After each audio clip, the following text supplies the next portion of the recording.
Sir bad sir, sorry ತಪ್ಪಾಗ್ಯದ sir, please ಇಲ್ಲಿಗೆ ಬಿಟ್ಬಿಟ್ಟು ಸರ್. ಬೇರೆ ಹೆಣ್ಮಕ್ಳು ಅಂಗಗಳನ್ನ ನೀವು ಆಲಂಗಿಸೋರು ತಮ್ಮ ಹೆಂಡತಿಗೆ ಮಾತ್ರ ಯಾಕಷ್ಟು ಪ್ರೀತಿಸ್ತೀರಿ? ಸಿಟ್ಟೊಳಗ್ ಬೈದಿನಂತ ಇಲ್ರಿ, ನಿಮ್ ಎದುರು ನಾನ್ ಸಾರಿ ಕೇಳ್ತಾ ಇದ್ದೀನಲ್ರಿ. ಹೌದಿಲ್ರಿ? ಈ ತರ ನನಗ್ ಟಾರ್ಚರ್ ಕೊಡ್ಲಿಕತ್ರ ನಾ ಏನ್ ಮಾಡ್ಬೇಕು ಹೇಳಿ ಸರ್? ಈಗ ನೋಡಿ, ನೀವು ಭ್ರಷ್ಟಾಚಾರ ಮಾಡಿಲ್ಲ ಅಂದ್ರೆ ಏನಾನ ಕೇಳ್ಕೊಂಡ್ಲಿ, ಏನ್ ಪ್ರಾಬ್ಲಮ್? ಡೆಪ್ಟಿ ತಹಸೀಲ್ದಾರ? ಹೌದು ಸರ್. ನನ್ನ ಹೆಸರು ಡಾಕ್ಟರ್ ರಾಘವೇಂದ್ರ ಅಂತ, ಎಲ್ಲಿಂದ ಸರ್? ಬೆಂಗಳೂರಿಂದ. ಹೇಳ್ರಿ ಸರ್. ಏನು ಯಾದಗಿರಿಲಿ ಒಬ್ಬ RTI ಆಕ್ಟಿವಿಸ್ಟ್ಗೆ ತುಂಬಾ ಬಾಯಿಗೆ ಬಂದಾಗ ಕೆಟ್ಟ ಮಾತಲ್ಲಿ ಬೈದಿದ್ದೀರಲ್ಲ, ತಮ್ಮ ಘನತೆ ಅಥವಾ ತಮ್ಮ ಕಾರ್ಯಕ್ಕೆ ಸೀಮಿತವಾದಂಗೆ? ಇಲ್ಲ ಸರ್, ಅವ್ರು ಏನ್ ಮಾಡ್ತಾರ, ಏನ್ರಿ ಒಂದ್ ಮಾಡ್ತಾರ ಸರ್, ಬಂದಿ ಅರ್ಜಿ ಕೊಟ್ಟ ಅದು ಕೊಟ್ಟ. ನಾ ಹೇಳಿನ್ರಿ ಅವ್ರಿಗೆ, ನೋಡಪ್ಪ ಅವ್ ಕರೆಕ್ಟ್ ಇದ್ದು ಕೊಡು, ಮಾಡ್ಕೊಡಮ್ಮಿ.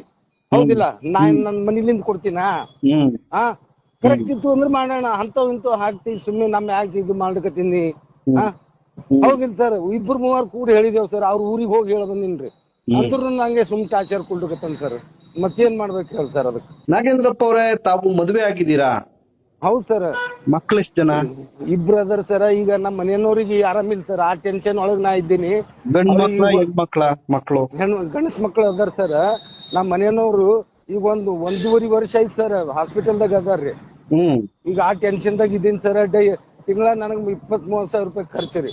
ಅಂತ ಈ ಅಣ್ಣ ಬಂದು ಅವರು ಏನಾಗಿದೆ ಅವ್ರಿಗೆ ಒಟ್ರೆ ಸುಸ್ತಾ ಬೀಳ್ತಾರ ಸರ್. ಆಮೇಲೆ ಅಂದ್ರೆ ತಲಿ ಚಕ್ರ ಹಿಂಗಾಗಿ ನಾ ಮಿರಾಜ್ ತೋರಿಸ್ಕತೀನಿ ಸರ್. ತವ್ರ ಮನೆಯಾಗ ಬಿಟ್ಟಿನ್ರಿ.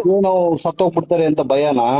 ಹೌದ್ ಸರ್. ಈಗ ಟೆನ್ಷನ್ದಾಗ ಇವ ಈ ತರ ನನಗ್ ಟೆನ್ಷನ್ ನಾ ಏನ್ ಬೇರೆ ಹೆಣ್ಮಕ್ಳು ಸಣ್ಣ ಮಕ್ಕಳವ ಸರ್, ಸಣ್ಣ ಮಕ್ಕಳವ, ಏನ್ ಮಾಡ್ಬೇಕು ಹೇಳ್ರಿ ನಾವು?